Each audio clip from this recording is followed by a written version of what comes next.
राजस्थान के रण में जनता इस बार किसे देगी आशीर्वाद और किसे करना होगा 5 साल और इंतजार। इसी पर हमसे खास बातचीत करने के लिए इस वक्त मेरे साथ मौजूद है केंद्रीय जल शक्ति मंत्री गजेंद्र सिंह शेखावत और जोधपुर से सांसद खम्मा गढ़ी हुकम। बहुत स्वागत है आपका। धन्यवाद।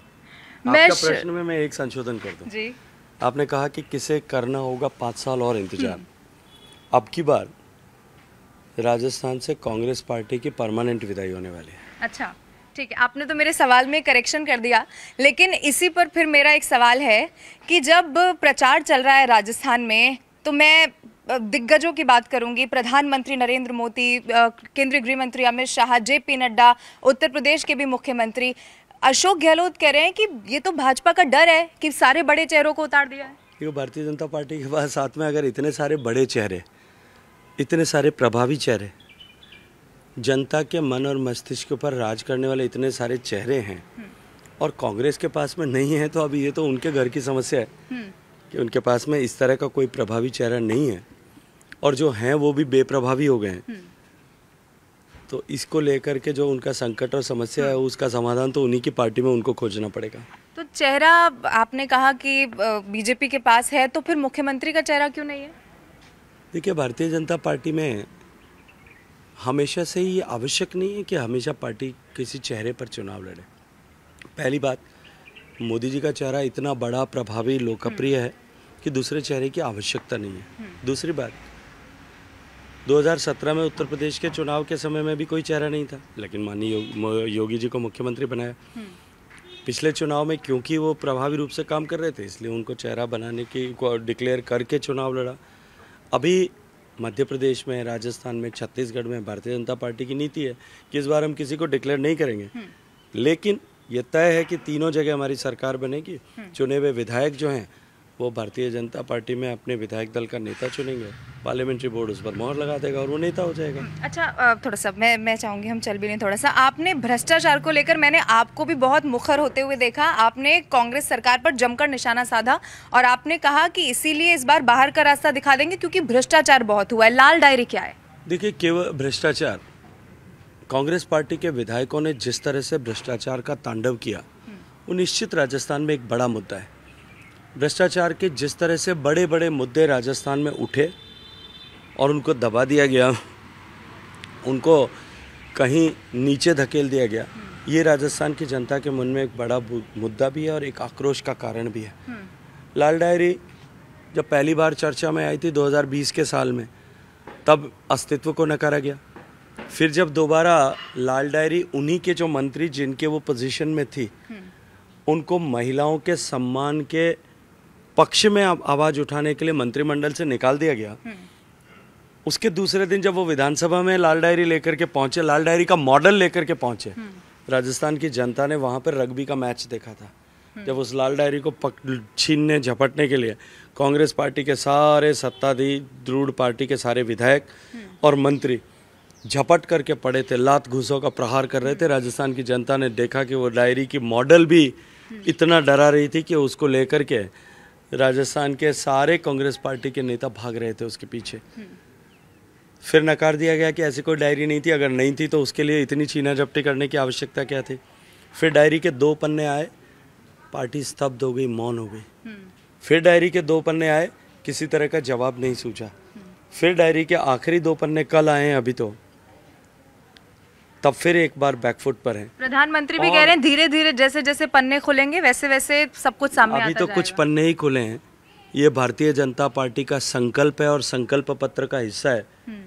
सरकार बनने के साथ ही हम सारे काले कारनामों को उजागर करेंगे, केवल इस एक लाल डायरी में नहीं, अपितु जितने तारे की काली, पीली, हरी, नीली, गुलाबी, बैंगनी इनकी डायरियां अलग अलग मंत्रालय और विभागों से जुड़ी हुई है, उन सब की जो है डॉट्स को कनेक्ट करके ऐसे सारे भ्रष्टाचारियों को जिन्होंने जनता के हित का पैसा, गरीबों के लिए निवेश किए जाने वाले पैसे को लूटा है, निगला है, उन सब को वसूल करके उन सबको उनके किए की सजा मिले, इसको सुनिश्चित करेंगे। ठीक है, आप अगर तुष्टीकरण का आरोप लगा रहे हैं तो कांग्रेस आरोप लगा रही है कि ध्रुवीकरण की राजनीति भारतीय जनता पार्टी कर रही है। उदाहरण स्वरूप मैं आपको बता दूं, परकोटे में जो अभी रोड शो हुआ प्रधानमंत्री नरेंद्र मोदी का, वहाँ पर इसको ऐसे पिक्चर किया गया कि संदेश ये है कि आतंकवादी हमला हुआ था, वहाँ पर ब्लास्ट हुआ था जो परकोटे में हुआ था, और उसके बाद उनके आरोपियों को बरी कर दिया गया और सरकार कांग्रेस की, और साथ में कन्हैया लाल मर्डर केस में भी क्या हुआ सब जानते हैं। तो क्या बीजेपी इस तरीके से आरोप लगा रही है, लेकिन कांग्रेस इसे कह रही है कि ये तो हिंदू मुसलमान को बार बार करने की कोशिश है?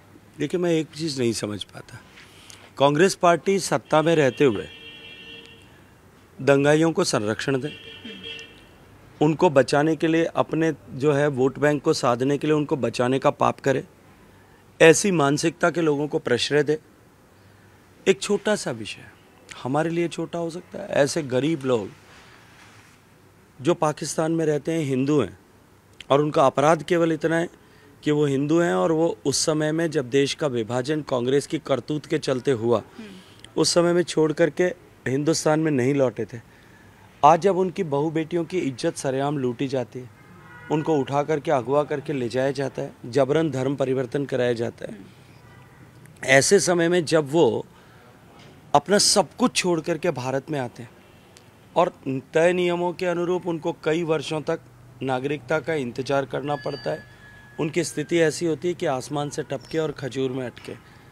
उन बेसहारा गरीब लोगों को सुविधा प्रदान करने के लिए जो कानून बनाया गया, अपने बहुसंख्यक मतदाताओं को अपीज करने के लिए माननीय मुख्यमंत्री जी खुद आप पुलिस के साथ में मिलकर के और बहुसंख्यक समाज के 15,000 लोगों को लेकर के पैदल मार्च कर रहे थे। वो क्या राजनीति थी?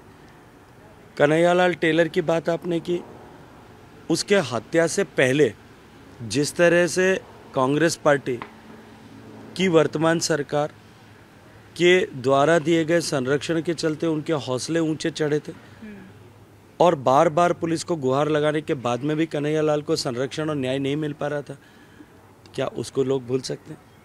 इसलिए जो कुछ कांग्रेस पार्टी ने जिस तरह से अपने वोटों को साधने के लिए काम किया, उसके कारण से जो रिवर्स पोलराइजेशन हुआ, अब उसको लेकर के वो डरे हुए भी हैं, सहमे हुए भी हैं। तो ये जो पाप है उसकी सजा तो होगी, और मुख्यमंत्री खुद कहते हैं कि हर एक गलती कीमत मांगती है। ठीक है, अगर बीजेपी दम भर रही है इस वक्त की जीत हो जाएगी, तो मुख्यमंत्री पर फिर अनुशासन को फॉलो किया जाएगा या कांग्रेस वाली स्थिति हो जाएगी? देखिए, भारतीय जनता पार्टी में ऐसा होता नहीं है। आप मुझे एक भी उदाहरण नहीं दिखा सकते।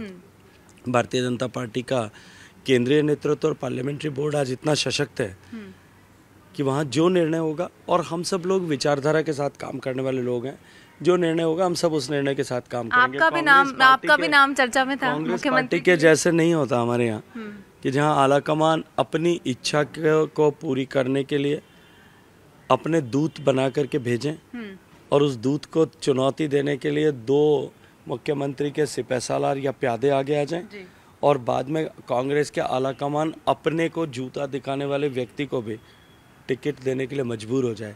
भारतीय जनता पार्टी का न चाल ऐसा है, न चरित्र ऐसा है, न चेहरा ऐसा है, न नियति ऐसी है। तो अनुशासन को फॉलो किया जाएगा, आपको कहेंगे तो फिर एक्सेप्ट करेंगे आप? देखिए, भारतीय जनता पार्टी में कौन क्या करेगा ये तय पार्लियामेंट्री बोर्ड करता है। समय बताएगा किस व्यक्ति को किस जिम्मेदारी में काम करने से राष्ट्र का लाभ है, प्रदेश का लाभ है और दल का लाभ है। इन तीनों चीज़ों को देखते हुए उस व्यक्ति को उस काम की जिम्मेदारी दी जाती रही है और दी जाती रहेगी। आगे भी जिसको देंगे वो उस जिम्मेदारी का निर्वहन करेगा, और हम सब लोग साथ मिल करके उसको सफल बनाने के लिए प्रयास करेंगे। ठीक है, मेरा आखिरी सवाल है, कुछ आप बता पाएंगे क्या आप इस वक्त सोच रहे हैं कितनी सीटें आएंगी? देखिए, मैंने पहले भी कहा है कि प्रचंड बहुमत के साथ भारतीय जनता पार्टी की सरकार बनेगी। ये उतना ही ध्रुव सत्य है जितना ये कि कल का सूर्योदय पूरब में होगा और सूर्यास्त पश्चिम में। बिल्कुल। इसलिए सीटों के आंकड़ों में जाने के बजाय मैं ये कहूँगा कि हम इतिहास बनाएंगे, और जब मैं इतिहास बनाने की बात करता हूँ तो आपको इस बात का स्मरण रखना चाहिए कि 2013 में हम 163 सीटें लेकर के आए थे। तो इतिहास तो तभी बनेगा कि जब हम उसको क्रॉस करेंगे। बहुत बहुत शुक्रिया हमसे बातचीत करने के लिए गजेंद्र सिंह शेखावत जी, जिनकी तरफ से कहा गया कि प्रचंड बहुमत के साथ भारतीय जनता पार्टी इस बार सरकार बना रही है। अब ये दावे में कितनी सच्चाई है या जो चुनाव प्रचार किया गया वो भीड़ क्या वोटों में तब्दील हो पाती है, इसके लिए इंतजार करना होगा 3 दिसंबर का।